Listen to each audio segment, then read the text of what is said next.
Buonasera a tutti o buongiorno a seconda dell'ora a cui ci ascoltate, benvenuti su Liberi Oltre. Siamo molto contenti di avere qui con noi Anton Shekhovtsov. Anton è un politologo e un esperto e studioso dell'estrema destra europea, in particolare delle sue connessioni con la Russia e prima l'Unione Sovietica. È direttore del Centro per Democratic Integrity a Vienna, è un membro della Free Russian Foundation e autore del libro Russia and the Western Far Right, Tango Noir. In descrizione al video potrete trovare tutta una serie di articoli e link ai suoi scritti se foste interessati ad approfondire l'argomento. È nostro ospite questa sera per parlarci proprio della storia delle connessioni, dei rapporti tra l'estrema destra europea e il Cremlino, non solo in epoca putiniana, ma anche sin dalle sue proprie origini in epoca sovietica. E pensiamo che questa storia sia particolarmente importante per cercare di capire come siamo arrivati nella situazione in cui siamo oggi. E la conversazione sarà in inglese. Anton, thank you so much for being with us. Thank you very much, Vladimir, for having me. No, thank you. What I was saying in my brief introduction is that this is such an important subject to talk about today.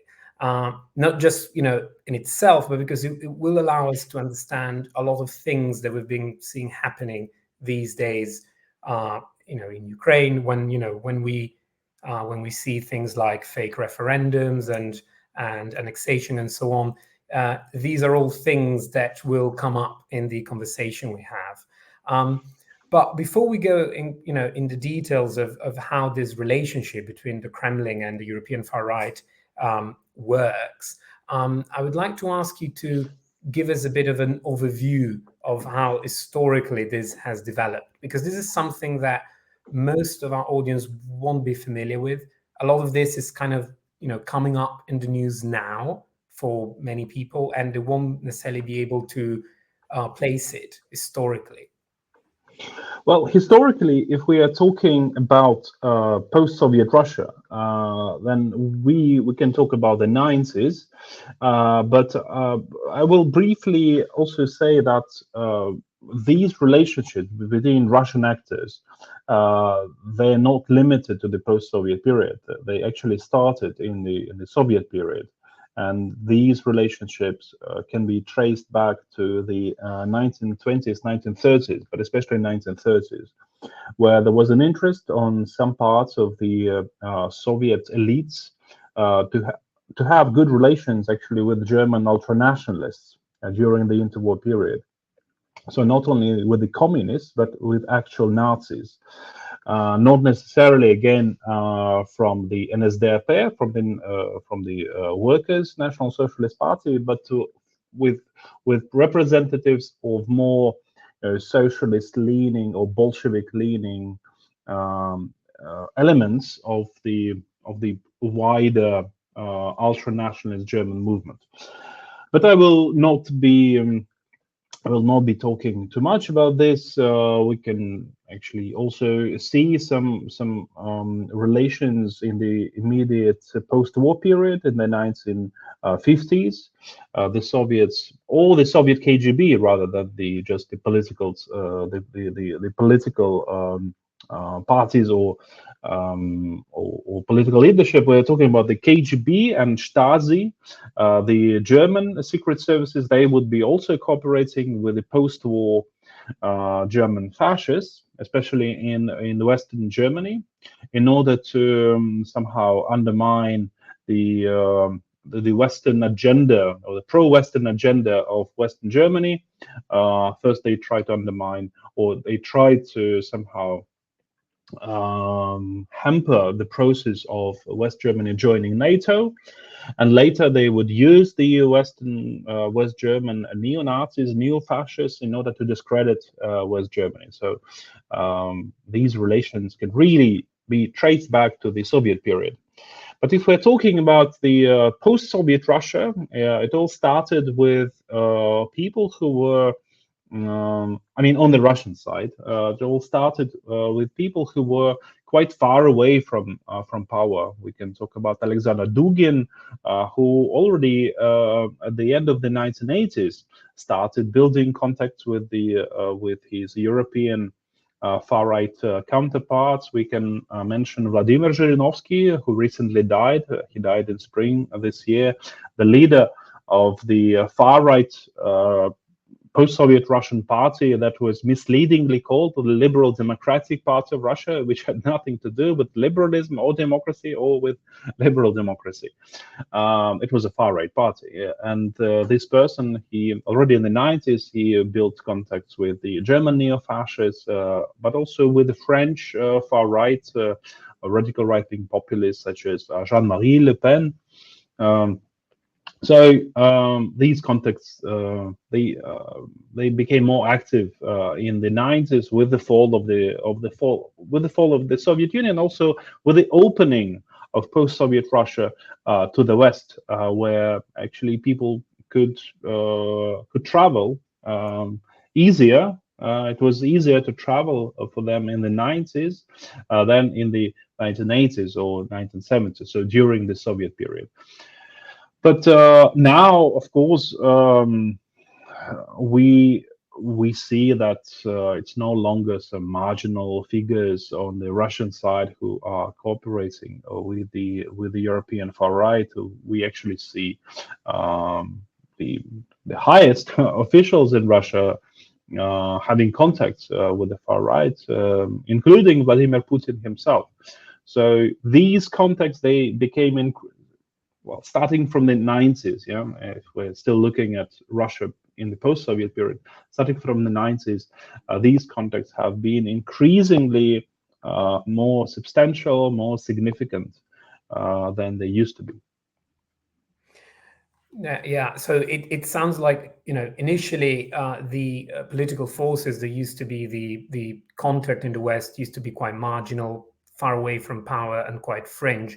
Whereas if we look at the last 10 years or 10, 15 years, we can see that, increasingly these parties have become much closer to power, or sometimes they even come into power. So from that point of view, we see almost that on one hand, on the European side, these political forces have become more mainstream, but also on the Russian side, what used to be contacts between political ideologists and figures were not necessarily connected to power, have become institutional connections. How has that transition happened, and what have been the ways that this relationship have been formalized? Because we will see in some situations, we're talking about formal alliances between parties and political forces. Yeah, so I think the main driver of these, not of these relations, but of the growing significance of those relations, is the major driver is actually Russia, in a sense, because if we're talking about the far right and their experience of being in power, we can remember. We can remind ourselves that the Freedom Party of Austria, which is a far-right party, it was already in the government together with the Conservative Party already 22 years ago.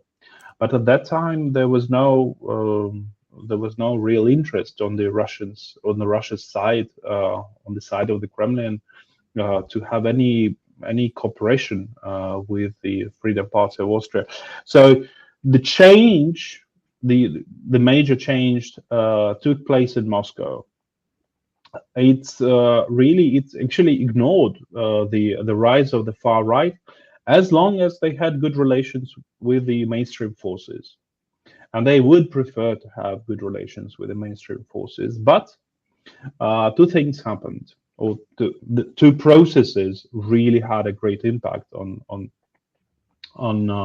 this situation. The first process is that Russia increasingly became authoritarian and moving to the right wing, or ideologically, politically right wing political spectrum, right-wing side of the political spectrum. And the second process was that Russia's international behavior became increasingly toxic, and it's increasingly lost allies among the mainstream forces in the West. So mainstream forces would prefer not to cooperate. Probably not forces, but individuals. So, particularly individuals in the mainstream, they lost this interest in cooperating with the leadership of the Russian Federation, or they lost interest in providing any support or any positive friendly approaches to the Russian Federation.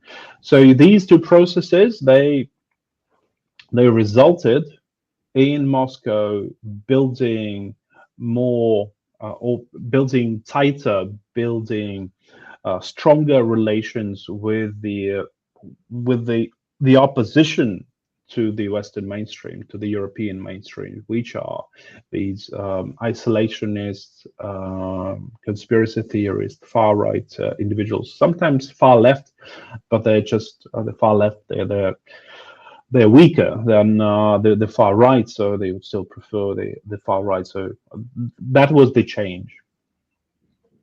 So I would say that one of the most, I think, important thing to notice there is, as you said, the mainstream parties would, initially would be, the preferred choice, but when that relationship was not any longer possible because Russia was becoming more, the Russian leadership was becoming more and more toxic, they then kind of turned towards the far right. I definitely can, for example, relate to the fact that if one looks at Italy, for most of the 90s and the noughties, probably Russia didn't have to look on the far right for a partner, because there was a prime minister who was a personal friend, or at least he thought he was a personal friend of Putin.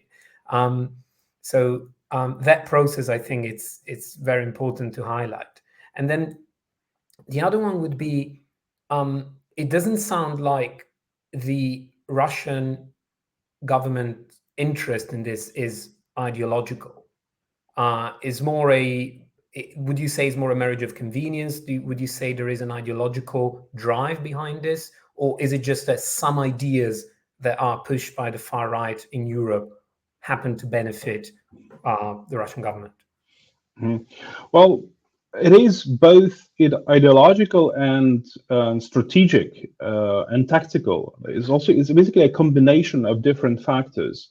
I wouldn't say that's really a marriage of convenience, because if we look at the rhetoric, if we look at the political discourse of the Russian leadership, we can easily see that it's not left-wing, it's not centrist, it's right-wing.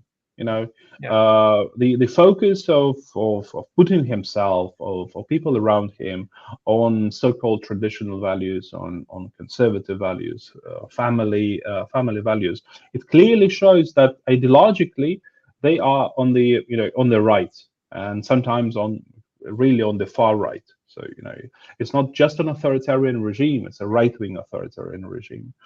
On the other hand, I wouldn't say that they have a very clear ideology. Like I wouldn't say that Russia is fascist.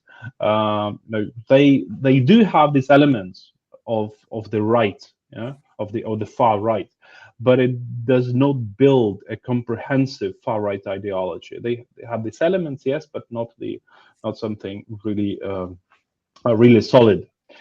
They also have a tactical interest of cooperating with the far right, and here we can mention, well, for example, when you need to insert particular narratives into the media in a particular country, say Italy, so they would some people or some Russian actors, say some stakeholders, would turn to the far right, to the Lega, for example, to ask them to insert those narratives into the media, through their speeches in parliaments, through their parliamentary inquiries, through draft resolutions in, say, local council, regional parliaments. So this is tactical, yeah. This is not strategic. But if we're talking about strategic aims, clearly, for me, it is quite clear that Russia aims to destroy the European Union, that it aims to undermine the transatlantic relations, that it aims to subvert NATO.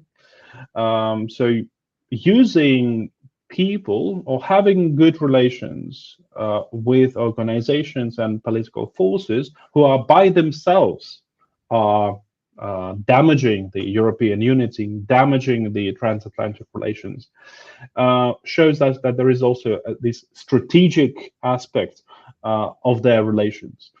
What is important to stress here is that when we're talking about relations between the European far right and various Russian actors, we are not talking, if we're talking on the Russian side, about the Russian side, yeah, it's not just the Kremlin, yeah. The Kremlin deals with some strategic issues, sometimes ideological issues. For example, when the Kremlin invites people to the Valdai discussion club, it's a or used to invite, because now I think it's not really happening. They used to invite people to this Valdai discussion club that took place in Russia to inform those participants, European participants, Western participants, of the narratives that are important for the Russian Federation. So we're talking about the strategic approach. But then there are also a number of people who are not part of the Kremlin, who are not part of the ruling class, but they serve the Russian ruling class, and they want to do something for the Kremlin that could be rewarded by the Kremlin. So basically, we're talking about political entrepreneurs who sort of they think they know what can be rewarded, what particular actions on their part can be rewarded by the Kremlin if they are successful. You know?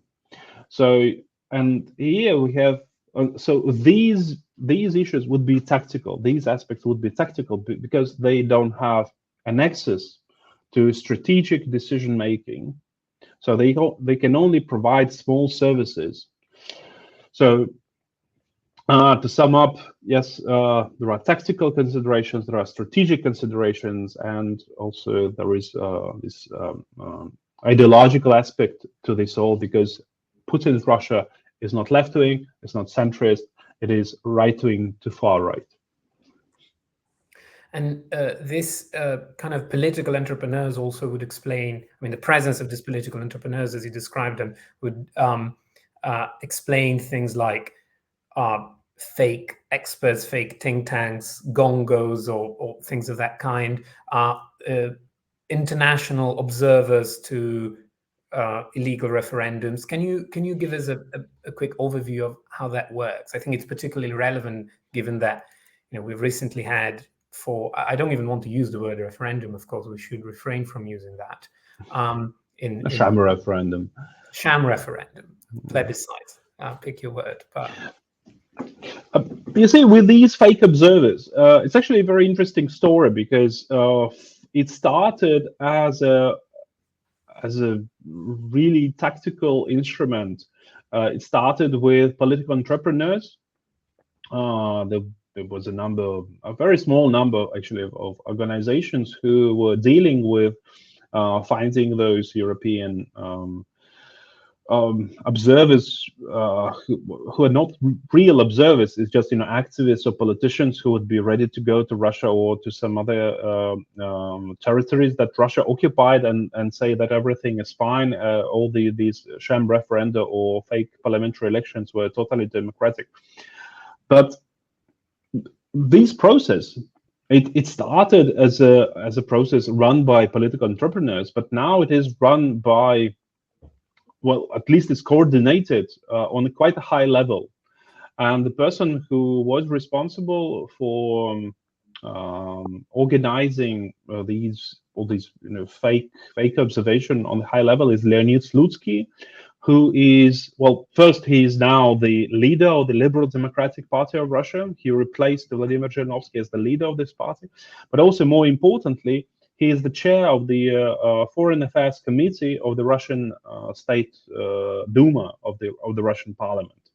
So it is his job to provide or to organize these fake observations. But it started is just sort of, political entrepreneurs who had no connection to the Kremlin, but they basically they sold their services to the Kremlin. They carried out these services and they got rewarded for this. But now this activity is pretty much centralized. So it's quite interesting, how it all started. Actually, it can be compared to what used to be the original Wagner Group, that was formed in 2014 in Ukraine as just a volunteer group, nothing really special. They had maybe some dozens of people, but it now functions as almost the Russian army, Russian regular army.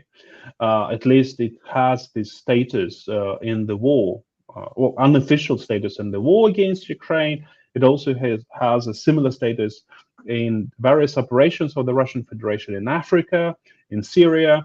So, but it started as a very small project run by a political entrepreneur, Evgeny Prigozhin, and now it is quite centralized. So we see this how these processes develop if they are successful, and it's like with startups. Some people come up with ideas, they try them. If they are successful, they benefit hugely from this. If they are not successful, this project dies out. How it happens with, like, I think 99% of all startups. Some become successful, and we can see how some of these malign influence operations were started by small people, or not necessarily small people, but as a sort of these experimental projects, and became something really significant, something big. And as we mentioned, we see these political figures from the West and far right, and let's be honest, sometimes from the far left as well, acting as so-called observer in these sham referendums. We see often, definitely in Italy, regional politicians recognizing the results of this referendum, things like that.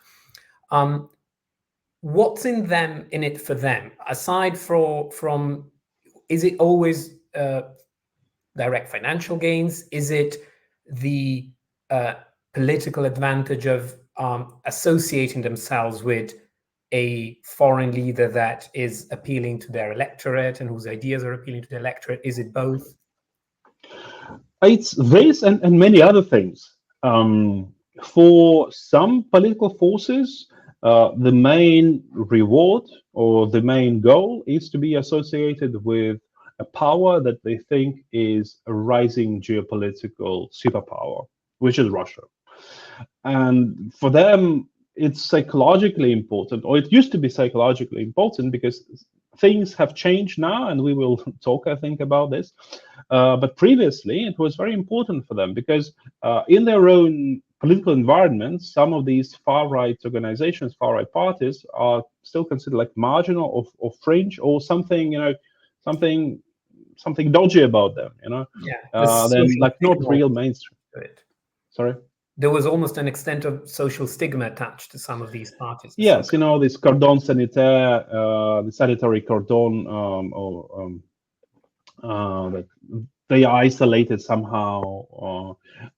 In many cases, the mainstream parties would reject straightforwardly any cooperation. So, these parties are somewhat strange. But if they have a good connection to a geopolitical power, then they are no longer, marginal. They can claim, and I think indirectly, unofficially, they would claim that they are not the fringes, they are not marginal, they are alternative mainstream. They are a different type of a new rising establishment. So I think for some of them, that was one of the major reasons why they would do this. But in many cases, it's just quite prosaic, quite practically, it's a financial gain. A financial gain. We don't have many proven cases of like direct financial support coming from Russia to the European far right. Well, we know obviously of this case with the National Front, Marine Le Pen's party, that received a bank loan of 9.2 million euros back in 2014 for the preparation for the electoral campaign of the in 2015. So we know this case, but I would say that this is the major case. This is the biggest case. Also, media support is very important because, again, for historical reasons, for cultural reasons, the far right are not really favored by the mainstream media in their own countries, while the Russian media would be happy to provide platform and media support for the far right using their own international channels like RT, like Sputnik, maybe some other media instruments. Obviously, now some of these instruments are blocked in the European Union, so they're not as they're no longer sort of successful in providing this media support, but still, it used to be a case. And sometimes, going back to the financial cooperation, financial support, sometimes it's not direct. One of the schemes that I discovered myself, I cannot talk about real details here, but just in general, I can describe this scheme is that, as we know, and as is a normal practice, political parties are supported by businesses, by small-scale businesses, medium-sized, big businesses. And if these organizations, if these parties can bring some or can have talks with, say, Russian businesses or Russian political elites or officials, if they can somehow bring more investment or bring better contacts, business contacts to their, say, Italian businesses, these businesses would provide more money, more sponsorship for these political forces. And basically, it's all legal. There is nothing dodgy here, except for the fact that, of course, the decision making on the Russian side, it's basically corruption. It's not fair capitalist competition. It's just really corruption when the political forces from Europe would have benefits, not for themselves, but for the businesses that help them, that assist them. And that would be a political corruption in a way. But in general, it can be set up, it can be established in a pretty legal way, and it's very difficult to find something illicit here. And that's of course possible because, and obviously for our viewers, is when we speak of Russia, we have to think of a country where the political power has overwhelming control of the economy. So of course the political power in Russia can grant a foreign company a slice of market or a presence in the country that wouldn't otherwise have without that connection. Absolutely, and this is what the far right individuals and politicians do when if you look at descriptions of their trips to Moscow or previous visits to Moscow, to Russia in general, you will see that they would not go into details, but they would mention that, well, we discuss some economic relations or business relations, and this is what I mean. It's not just discussing economic relations in general, theoretically. No, it's saying like, I have this company back in my country that helps me, that pays some sponsorship money for the political project that I'm running. Can you please somehow help them in Russia, or invest in Italy through them, or give them an opportunity to, say, I don't know, services or goods, bring goods to Russia. Yeah, and if they're successful, yeah, they get more money for their electoral campaigns, for their political promotion. And then I imagine another one would be energy deals. I think it's simple. It's a different level. These energy deals, I can think of Hungary, where we have Viktor Orban, but it's a different thing because it's not really about. Although Viktor Orban, in my opinion, is a far-right leader, and his Fidesz party is a far-right party, it's a bit of a different sort of cooperation, because they're not cooperating with Fidesz because it is far-right, but because it is prepared to cooperate with the Kremlin and advance Kremlin's foreign policy interests, and they are in power. So it's a different sort of cooperation here. But you're right; these energy deals are also on the table if we're talking about malign influence operations. But it just, in my opinion, it's a bit different. Yeah, no, you're right. It came to mind, and I thought it could be another interesting element to add, especially having to do with Hungary and Hungary's positioning within the European Union right now, which kind of brings me to another thing I wanted to ask you. We went through this overview of different ways that these relationships are established and the potential different partners. How would you say that the full-scale invasion of Ukraine and on the 24th of February, how has that affected this network? Because we do see some of the historical allies, such as Orban and Marine Le Pen, still standing by Putin's side effectively and still promoting Kremlin's interest in Europe. You see other far-right forces that in the past were sympathetic or towards the Kremlin, like the new leading party in Italy, Brothers of Italy, taking a slightly different position, for example. What would you say has the impact been overall? You see, when the 24th of February came, when the full-scale invasion of Russia against Ukraine started, we saw clearly some repositioning of the far right, or we can actually talk about a wider environment of Moscow-friendly forces. We saw a repositioning. Actually, Marine Le Pen almost immediately said that she unambiguously condemned the Russian invasion of Ukraine. So, well, we must remember that it was the presidential electoral campaign, and of course the Russian invasion of Ukraine is and was extremely unpopular in the European Union, across Europe, across the West.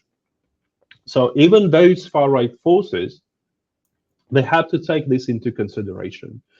And if we're saying that they are populists, well, they actually need to listen to what society says.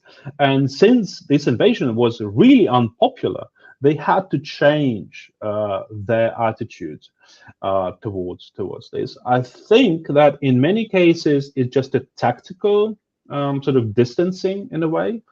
In some cases, I think it was a genuine distancing, and we of course see some of the forces that did not really distance, but still keep spreading, keep these pro-Moscow narrative alive in their rhetoric.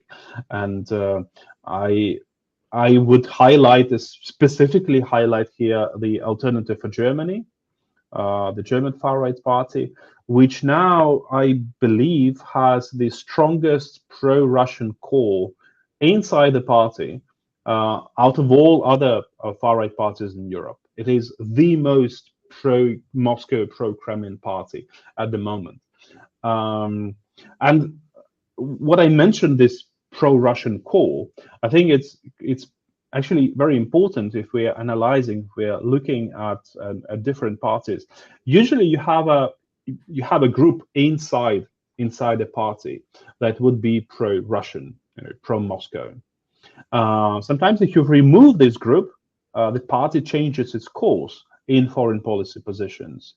It happened, for example, with the Freedom Party of Austria, that lost its core, that lost its pro-Russian group, the pro-Russian faction inside the party. It was marginalized, and some people were basically kicked out after the Ibiza scandal back in 2019. So these people left the party, and the party moved closer to sort of these neutralist positions. Of course, it's pretty cynical neutralist positions, and their neutralism plays into the hands of Moscow eventually, in the final analysis. But still, the existence of these cores are very important. But for example, if in the Freedom Party of Austria, that pro-Russian faction was around like 3-4 people. For the Alternative for Germany, it's dozens of people essentially forming this pro-Russian faction. It is a bit different for other parties across Europe, including far-right parties, but Alternative for Germany has the strongest core. And if we're talking about Italy, it's actually quite complicated, because we saw that Fratelli d'Italia sort of changed their foreign policy orientation from being perhaps slightly pro-Moscow. I wouldn't say that they were straightforwardly, or blatantly pro-Moscow. They were slightly friendly towards Russia, but they changed, I think, to more pro-Atlanticist positions, which, in my opinion, actually more traditional for the Italian far right in a way. They were originally pro-Atlanticist, pro-Western rather than pro-Russian. Then you have the Lega, which had a part of the party had already changed its position towards Russia. Even before the 24th of February, we saw Italian MEPs from the Lega voting or supporting the resolutions in the European Parliament that were critical of Russia. And it started to happen. It had started to happen already before the full-scale invasion of Ukraine. What is still a huge question is whether the leadership of the Lega changed their position. I don't think so, but I think tactically they prefer now to be a bit distanced from the Kremlin, from the Russian invasion, because again, the invasion is not popular in Italy. There are, of course, different approaches of how to solve this issue of the invasion, but I don't think that we can expect Matteo Salvini or any other leaders of the Lega, going to the occupied parts of Ukraine. I don't see this happening, really, because that would be too much, really too much. This is no longer just going to Crimea as they used to do. In 2015, 2016, well, quite regularly. But now the situation has changed, and I don't think that they would do something like this today. Yeah, interestingly enough, the most outspoken leader on the subject right now is the least right wing of the three, which is Berlusconi. Interestingly enough, in this coalition, he's the one who's outspokenly, I wouldn't say pro-Putin, but has said quite a few things that are effectively, by all means, not explicitly supporting the invasion, but essentially buying into many of the the justifications of it for it.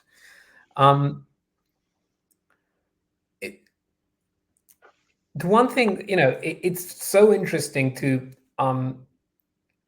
to have this overview of the European far right landscape. And then in my mind, I think I compare how much has been written about this over the past decade or even of the past few years. How much of this is being communicated to a wider audience compared to, for example, what's the role of the far right in Russia, which is something that is widely unknown in the West, and that's why you see so many misconceptions and very weird takes on it sometimes on social media and so on. But if we compare how much is being written on that compared to how instead the narrative about right-wing forces and far right forces in Ukraine, that's shocking, and it's shameful, I would say. Why would you think? Why and how you think the narrative about this as being so successful and so effective, especially in Western countries, like Italy, who don't have necessarily an interest. At the time, they didn't have an interest in Ukraine, particularly, but they would have had an interest in knowing that political parties inside of their own countries were actually so connected to the Kremlin. Well, I must say that there has been a growing interest in the media and also academically in these issues, in the relationship between various Russian actors and the far right in Europe and the West in general. But it's a developing field, and it's very difficult to do this research because it's not a regular political process, and much of it is just clandestine. It's just covert operations. Yeah, that are not public. They are secret. Some of the money trails are not untraceable, because we're talking about either cash or cryptocurrencies, or this process that I described, where there is indirect financial support, and people involved in these relations would not openly talk about them. So you really need to have a combination of investigative journalism and some leaks from the government or from agencies in order to see this puzzle, how it actually works. So it's not a regular political process. It's just researching this. It's like being a detective in a way. But the question about the knowledge of the Russian far right and the Ukrainian far right, it's separate, and it's not that it's more difficult to research this. It's because it's basically that there is a huge disbalance in the West, in the Western academia, about Russia and Ukraine. So it would not be an exaggeration to say that there are way more specialists on Russia than specialists on Ukraine. It's just, it's a historical reality. Russianists are probably even more prestigious than Ukrainianists. Probably people would think that it's more prestigious to research Russia than Ukraine. So there is just very little expertise on Ukraine, and because of this, starting from the 90s, people in the West, Western experts talking about Ukraine, they would be talking about Ukraine from the perspective of Russia, which they know better. So this is a huge problem. That was a huge problem for Ukraine back in the 90s, when I'm sure you know that Ukraine had the third largest arsenal of nuclear weapons in Ukraine, and when the Soviet Union fell, the United States and of course Russia was very happy to join. They pressured Ukraine to give up its nuclear arsenal, because nobody knew what Ukraine was about. It's just they didn't know what it was, because everybody knew the Soviet Union. Yes, everybody knew Russia, but nobody knew what Ukraine was. Yeah, and that was a huge problem. And this situation, it has changed slightly since then, but still, in the majority of cases, we still have Western Russia experts talking about Ukraine and providing a perspective on Ukraine, with this Russian tint, with this, it's not really pro-Kremlin, but it's more an understanding of a Russian position rather than the Ukrainian position. Yeah, it's through like the prism of Russian absolutely view of Ukraine, and in these narratives, very often it's startling how Ukraine is never presented like a subject or like an object that other discuss, rather than a subject with an agency.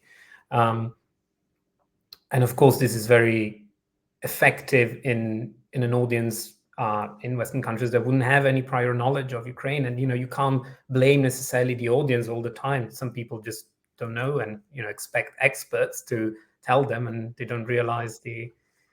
I cannot agree more.